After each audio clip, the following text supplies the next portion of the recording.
Hello everyone and welcome to a follow-up to my previous video because more cards for Celestial Storm have been announced, so let's get straight into it with Mr. Mime GX, probably the weirdest GX I've seen in a while. Like, I don't know why I've never seen Mr. Mime as a GX card. It's kind of like when they announced Mimikyu GX is coming to the Japanese sets. I think it's one of the ones you don't expect, but hey, that's cool I guess. So let's just go straight into it, shall we?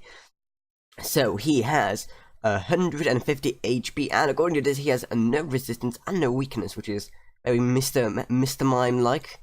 Okay, retreat cost of 2, and let's get into it. Ooh, that's a lot of numbers. Okay, ability, Magic Evens. Prevent all damage until his Pokemon opponent's active opponent's attacks if the damage is exactly 20, 40, 60, 80, 100, 120, 140, 160, 180, 200, 220, 240, or 260. So basically, unless if they have any even damage, they have to retreat or use like a Kukui. Actually no, Kukui. Okay then. Actually no, yeah. Use a Kukui or Giovanni's Scheme, stuff like that, basically, to actually do any damage. So yeah, that can be kind of actually bad. Actually no, now that I think about it, you can't use Giovanni's Scheme or Kukui because that's 20. Okay, ignore me.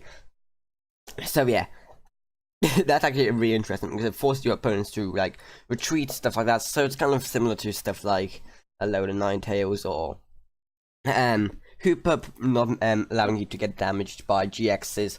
It kind of makes your opponents want to shuffle around their bench a bit more, and the fact that it also has no weakness can also be a great advantage. So next up, his attack for 1 Psychic, 1 Colorless, Breakdown. For each card in your opponent's hand, put 1 damage counter on the active Pokemon. So the opponent has a huge hand, that's really good. Or, maybe if they may have like a hand of 1, that's maybe it may not be the best time to use Mr. Mime. So yeah, and also if they just, if you know they're gonna like use something in a second, like a Sycamore or maybe a Cynthia, that also may be something to consider. But anyway, let's just go into his GX move, Electric GX for a single energy. Heal all damage from his Pokemon. So that's extremely simple, but I don't think that's the best one, since he has 150 HP anyway. So, and also he doesn't do anything that's too crazy unless your opponent really has a lot of cards in their hand. So I think that may be a bit of a waste of a GX move, but hey, if it's very how to put it, very situational, shall we say. Next card we have is a Metagross, not GX like in Guardians Rising, just regular Metagross.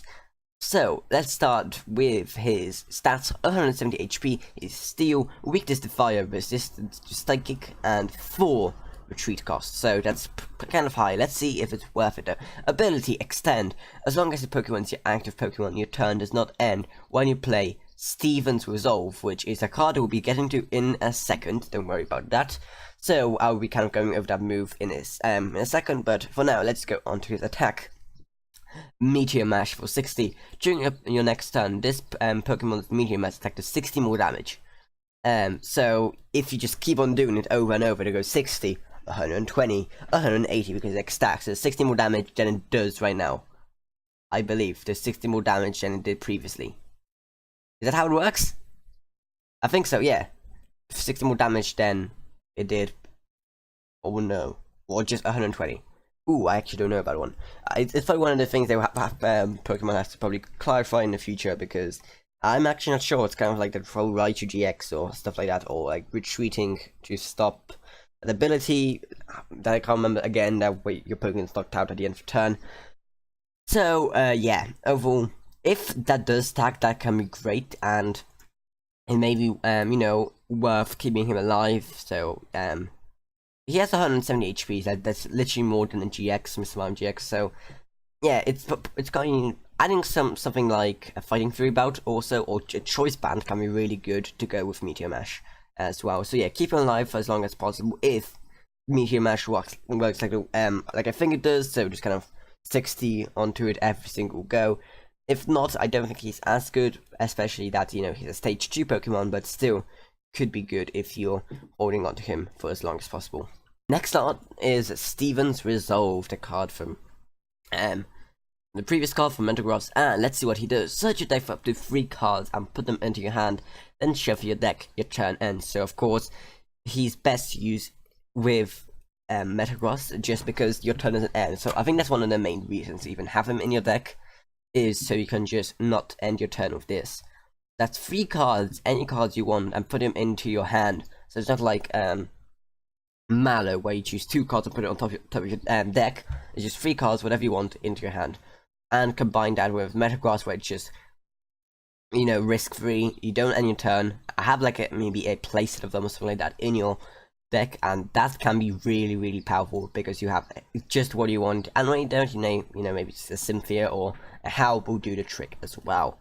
So I think this is really, really useful, but only with Metagross. Otherwise, I think the price of not being able to attack is a bit steep, unless you can't really do anything either. So this could be really good to have at the start of the game, because you probably won't have the energy needed to attack anyway.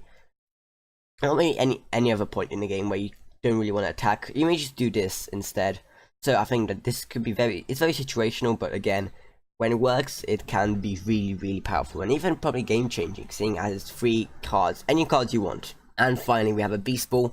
I was kind of surprised we didn't get a card with Beast Ball in like Crimson Invasion, but we finally get it, and it's definitely way different than what I imagined it to do, but it's still really, really interesting.